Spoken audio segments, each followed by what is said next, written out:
What's going on, guys? My name's Caleb, aka the Crunchy Llama. Today I'm going to show you how to make this llama right here. Now before I get started, I want to let you guys know I'm brand new to YouTube, so I have no idea what I'm doing. I'm just going to put some stuff up and see how people like it. I figured this would be my first video, is making my logo. So on one of my first videos, which is just kind of a goofing around video, I got a comment asking on how I make my logo. So yeah, shout out to for this comment. Sorry it took so long for me to get to this. Looks like it's been about 3 years. Anyway, here we go. I'm using a program called Adobe Illustrator. I just got back on the Adobe suite and I'm far from professional. I'm pretty amateur and I really don't know what I'm doing, and you'll see that in the video coming up, but I just wanted to give a quick tutorial on how I did this and show you guys how you can make your own. You can copy your own 8-bit style, or you can make your own characters. It's kind of cool. I just want to show you guys how to do it.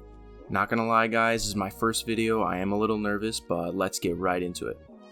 So I pre-recorded this video on my laptop because I thought doing it live would be just atrocious. Even doing this separately was atrocious by itself. I had no idea what I was doing. Like I said, I'm not a professional.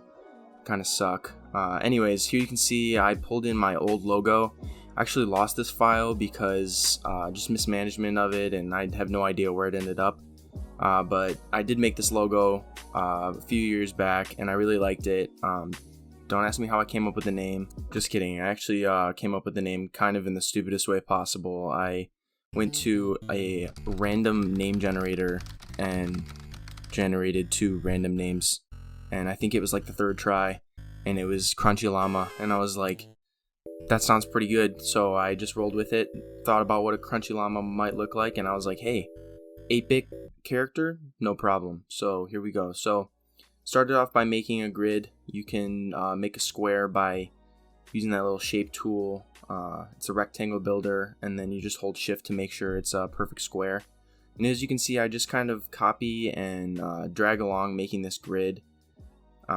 Back and forth, copying it, pasting it, and then moving it to the right place. So for whatever grid you're making, you want to make sure that you make it big enough to fit your character in there. As you'll see later on in the video, I didn't make it big enough for the llama rump, and I needed to expand it, and that just caused a bunch of trouble for me. It was a struggle, really. So make sure you make enough squares for your character. And once you have the squares set up and ready, I'll show you guys how to start filling in the squares by themselves, and you can start making your character.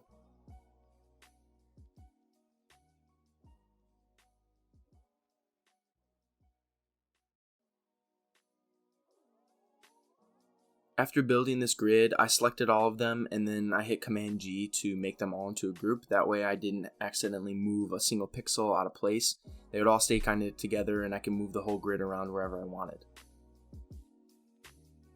Another thing that I did, I actually found this from another YouTube video. That's kind of how I learned to do this in the first place. I made a color swatch for myself just by making the same type of squares, and then I picked and pulled colors from the image and just filled them in. That way I'd have my color swatch ready for me when I started to fill in the character. And this just makes it a lot easier. As you'll see, I kind of suck. I didn't even end up using it. I just sampled the colors again from the llama. So you can make this if you want. You don't have to. Makes you look way more professional, and that's what I like. But you know, like I said, I'm an amateur. So to make this color swatch, I'm using the live paint tool.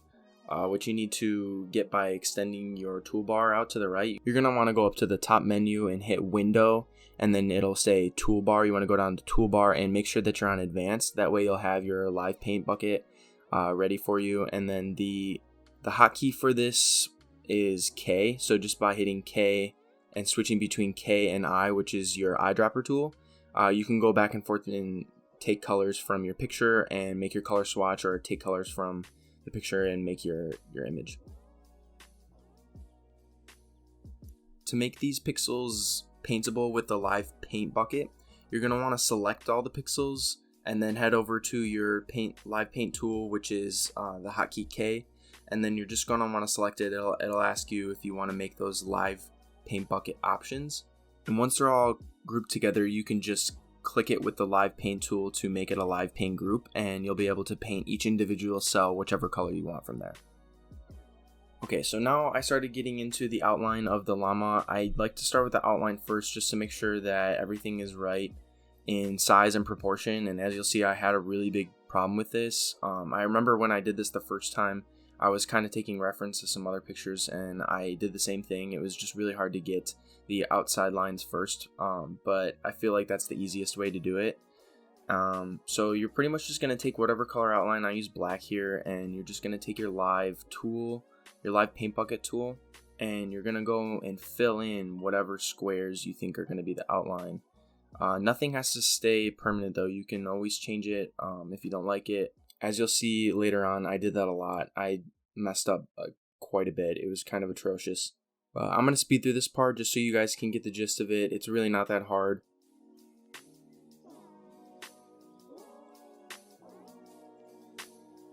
Alright, so as you can see, I didn't even finish the outline yet. I just started to kind of color in just to get, like I said, a grasp of where I was going. Some of those longer lines are hard to gauge how many pixels it was. It makes it easier if you just fill in one section at a time, and you can play off of that and see where it kind of goes.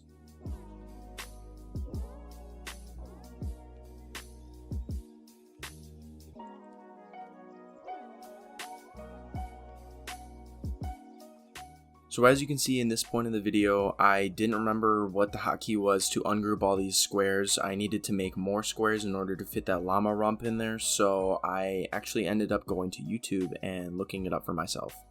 And that's kind of how I taught myself Illustrator and all the other Adobe Suite apps in the first place. If I didn't know something and I knew it was possible, then I would just hit up the Google search bar and try and figure it out that way. Usually there's a lot of great videos and tutorials on how to do simple stuff, which is nice, and as you can see in this example, there was a good tutorial on how to do that. But for some reason I didn't heed to this advice. I couldn't figure it out, so I just ended up copying the whole llama face, pasting it again, and I had 4 llama heads just chilling on my board. It was fine. I could just erase them all afterwards. And that's precisely what I did. Like I said, I'm a total novice. I don't know what I'm doing. So I just selected no fill and kind of painted all over the llama heads.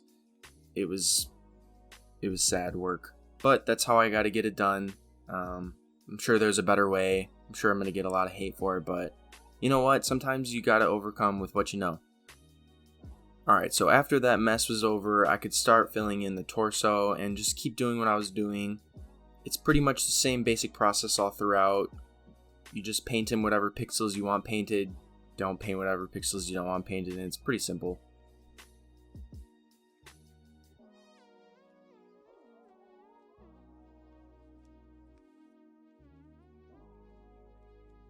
So you can see here I started to add some shading to give the 2D pixel art some more dimension. It just makes it look maybe a little more professional. I like how it looks. I think a flat llama would be not a good llama. I want this llama to be crunchy, and so I wanted to give it some depth.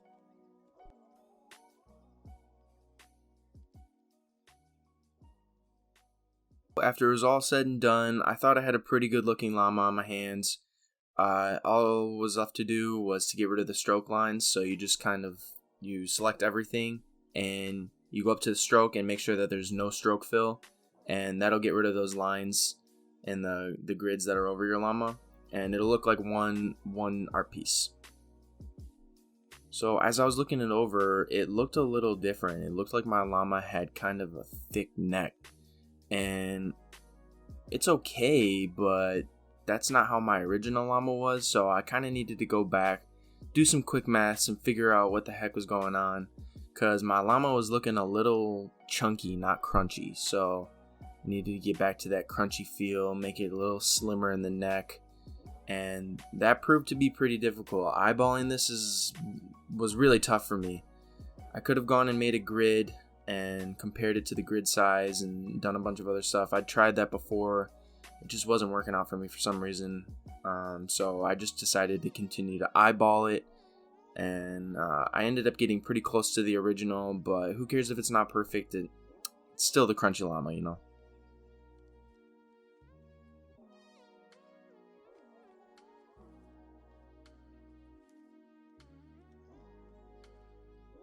Anyway, once it was all said and done, I had my crunchy llama back, and I could now take this llama, scale it up and down, not have it be so pixely. So yeah, I'm pretty proud of my work. I ended up doing the same thing with the text, and for the original text, I remember I went and looked up some 8-bit font, and I just kind of referenced that. But it's pretty much the same process as creating the llama.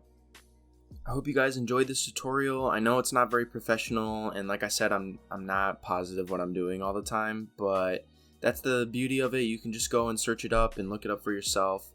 And if you have any questions, you can leave them in the comments below. Hopefully I'll be able to help you. Hopefully someone else will see this and be able to help you, because I probably won't be able to help you. And like I said, if you're having troubles, just go ahead to Google, and usually there's a lot of great sources there. Thanks for watching my first YouTube video. Leave a like, subscribe. See you guys later.